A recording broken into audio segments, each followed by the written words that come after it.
Chapter 4. How Shahrazad is Bold. You shift a little in your chair, making yourself more comfortable. But what, you ask yourself, is Shahrazad? Is this not supposed to be her story? And yet she has been absent for many pages now. Surely it is time to see her again. Patience. Though you have not seen her, she has not been idle, nor has she been forgotten. She has merely been waiting for the proper place to re-enter the story. If you look carefully, you can even see it approaching. For many days following the death of his queen and her lover, Shahryar behaved as always. So truly did he appear that he had always been that not even Shahzaman, who loved him dearly and knew him well, could discover that there was anything wrong. So the time of Shahzaman's visit drew to an end, and he departed for Samarkand once more. But at his brother's leaving, a change came over Shahryar. He shut himself in the highest tower of the palace. For many days and nights he did not come down. The sun rose and set again. And still Shahryar did not come down. Some nights the lamp burned in the tower from dusk till dawn. On still others great bolts of lightning shot from sky to tower and from tower to sky. And finally there was a series of nights when no light shone forth. All within the tower was as still as death. And those were the most terrible nights of all. Great was the fear Shahryar's people had for him. It was whispered that he was dabbling in black magic, consulting strange and mystical signs. But when at last Shahryar came down from the tower, the people knew a new fear. And this fear was for themselves.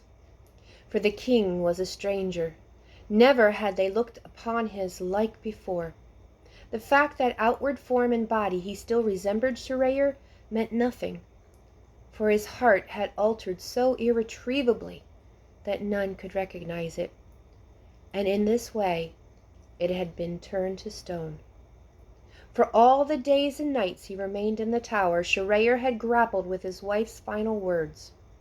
They had been a curse upon him, eating away like a cancer in his soul. For after so great and unexpected a betrayal, Shahryar could find no one to believe that it was possible to find a woman who would see his heart truly and so come to know it, yet be unafraid to have her own heart seen and known. For even though she had deceived him in all else, in this Shahryar perceived that his wife had spoken truly. Treachery could hide where it was least expected, even in the heart of the one he loved and trusted the most. And so at last Shahryar could find but one solution. He determined to set love and trust aside. In this way only could he be secure. And so he cast them from his heart, and as he did he felt a pain so great there for many days and nights he lay senseless, as if dead upon the tower floor. Then the day came when Shahryar awoke and found the pain had left him. Now he felt nothing at all. He had become as the stones beneath him, hard, unyielding, and cold. So he rose from the floor and descended from the tower, set about ruling his kingdom once more. And now at last we come to Shahrazad. Now Shahryar's first act upon descending from the tower was to send for his vizier. He stayed locked in his chambers with him for many hours, and at the end of this time the vizier went forth and issued a proclamation in the king's name. Copies were made and sent throughout the kingdom so that, even in the farthest reaches of his land, Shahryar's will might be known. Now I have told you that the vizier had served both Shahryar and Shahryar's father before him.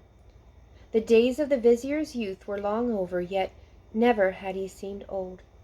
His mind and body were still strong and vigorous. But as he stood upon the great steps of the palace, the vizier's hand shook as it held the king's proclamation. And those who heard him noted that his voice trembled as he read it aloud. "Hear now the word of your king," the vizier proclaimed. "Dire plots have been laid against him, as you all know. He could forswear the company of women forever, but as he is both king and man, it is right and fitting that he have a wife. Learn then how your king will marry, and yet shield himself from harm. Once a month, at the full of the moon, the king Shahryar will take a maiden for a wife. But, lest she plot against him as the one before her has, she will be his wife for one night only. On the morning following the wedding night she will lose her life. This course will King Shirayer follow each month, for as long as his reign lasts, save for this thing only. If a maiden will come forward and to wed him of her own free will, she alone will know the dire consequence. All those who follow her will only be close confined. They may keep their lives, but give up the outside world forever. All this shall be as I have proclaimed, for it is the will of King Shirayer. And with this the vizier finished speaking, rolled up the proclamation bearing the great seal of the king, and vanished back inside the walls of the palace. No sooner had he done this, so that the love Shirayer's people bore him began to turn to hate.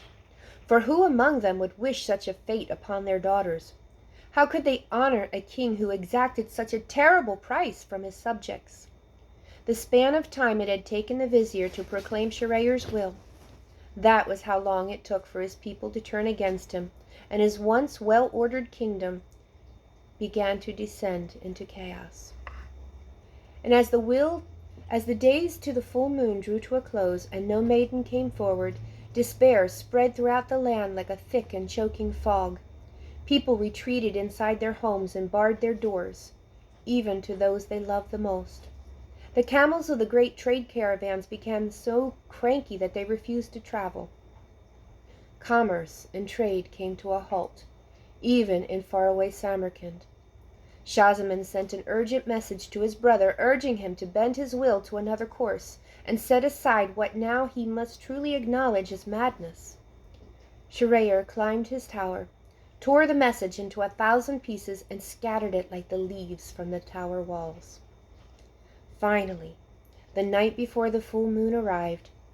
On that night, Shahrazad left her apartments, made her way to the rooms of her father, prostrated herself before him, and said, "I would beg a boon of you, my father." Glad for the distraction, the vizier turned from his balcony where he had been watching the moon on its journey through the sky. Never had he known his daughter to ask an unreasonable thing. The truth was, she rarely asked for anything at all. So he crossed the room without hesitation, raised her to her feet, and answered, "Whatever your heart desires that I may grant is yours, my Shahrazad." "Do you swear this will be so even before you hear it?" asked Shahrazad. And though she could not see it, the vizier cocked an eyebrow. Rarely was his eldest daughter so forceful. It was young Dinazad, still a child, who made demands. "I do so swear," he told her. "Then hear me, father," said Shahrazad. "First know that above all things I love you and I honor you. What I shall ask of you will be a difficult thing for you to bear. The boon I have for you is present to me to king as his bride-to-be tomorrow. I ask this of my own free will, and you must grant it, for you did so swear." Now when the vizier heard his daughter's request, great was his horror. Never in his wildest dreams would he have believed that Shahrazad would ask such a thing. "Have you taken leave of your senses?" he exclaimed. "Think what you ask." "My father," Shahrazad answered steadily, "I have. Do you think that I would ask such a thing lightly?" The vizier began to pace around the room, his long robe swirling about him. So great was his distress that all signs of age left him, and he was as a young man once more. "I wish you had not asked it at all. Aside from your mother's death, my greatest pain has been that my own people did not embrace you and Maju in their hearts. Why sacrifice yourself to save them now?" Shahrazad tilted her head to one side, listening until she heard her father's pacing footsteps bring him once more near her. Then she reached out and seized him by the arm. "Be still, father," she said, "and be comforted, for this task, while it seems hopeless, is the one for which I was born." All of a sudden the vizier's agitation left him. Once more he felt old, older than when he had seen Maju lowered into her grave, older even than when he had read King Shirayer's proclamation to the people and seen fear replace love in their eyes. "How can this be?" he asked. I do not understand you at all, Shahrazad." Shahrazad heard the pain and weariness in her father's voice. Her heart was struck with sorrow, for though she did not let it weaken her resolve, she slipped her hand into the crook of his arm. "Come, father," she said, "guide me to a seat and then sit down beside me, and I will tell you of my last hours with Maju the storyteller, whom we both loved." So the vizier did as Shahrazad asked, and Shahrazad revealed to him all that Maju had told her before she died. "Do you not remember, my father, that it was foretold at her own birth that Maju would come to bear the greatest of all Jabardi, the storytellers?" "I remember," answered the vizier. "I am Maju's only child," Shahrazad continued. "Therefore, I must be that storyteller." "How many stories can you tell?" her father interrupted swiftly, "if you die the day after tomorrow?"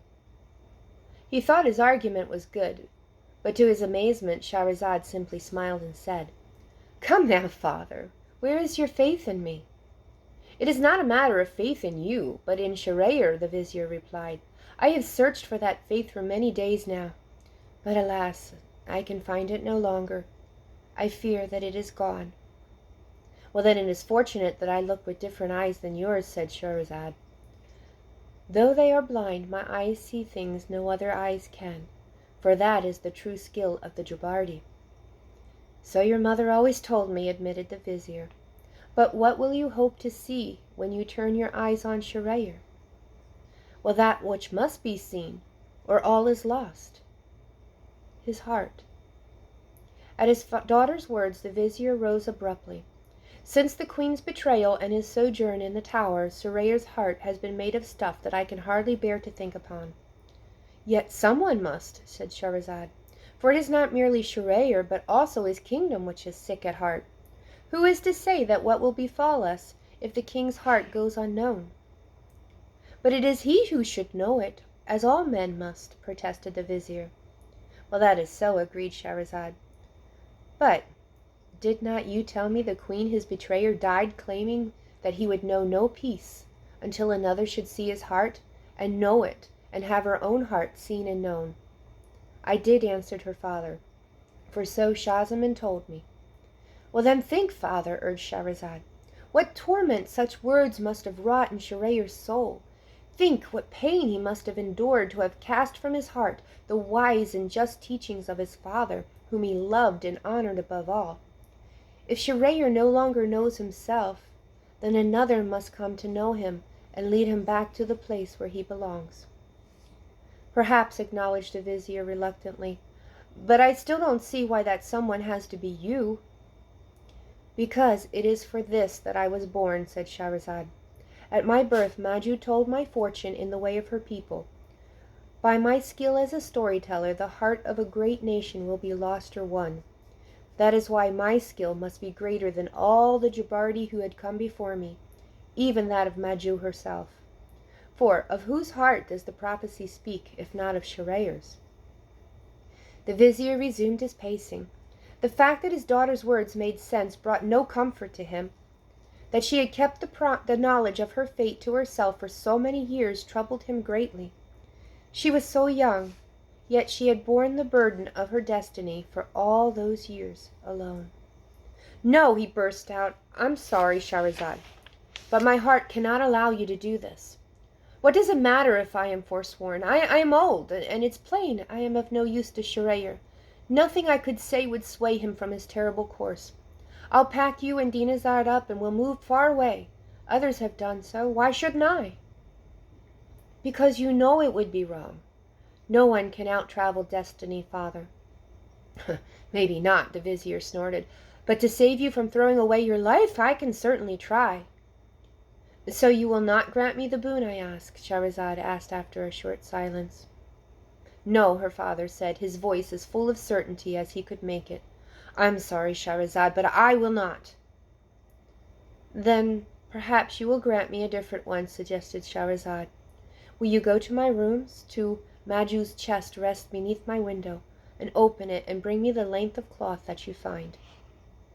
The vizier opened his mouth to deny this too. Then he closed it. Standing perfectly still, he gazed into his daughter's dark and sightless eyes. And what he saw there, the vizier realized that even if he argued with her all night and all through the following day, even if he was still arguing as the words of the marriage ceremony were actually being spoken, Shahrazad would never be turned aside from the course that she had chosen. Her will was set. She had made up her mind. And the vizier realized too that she was much like her mother in this, and much like Shurayar also. And so the vizier came at last to the place he suddenly suspected his daughter had wished to lead him all along. He saw the truth of the way things were. And if anyone could come to know the heart of the king, even when he had ceased to do so, it would be Shahrazad. The vizier sighed. "Save your breath, my daughter," he told Shahrazad. "Though my heart is filled with misgiving, I will grant this terrible thing that you require. Tomorrow night, just as the moon rises, I will take you to Shurayar and present you as his bride. And may God have mercy upon us all." Shahrazad rose and threw her arms around him. "I pray that he may do so. Now come, my father. Between now and then there is much I will make clear to you. But first I must speak with Dinazad." "Dinazad!" the vizier exclaimed, surprised. "What can she do?" "She is just a child." "Much, if she will do exactly as I ask," Shahrazad answered. "Walk with me, and I will tell you all."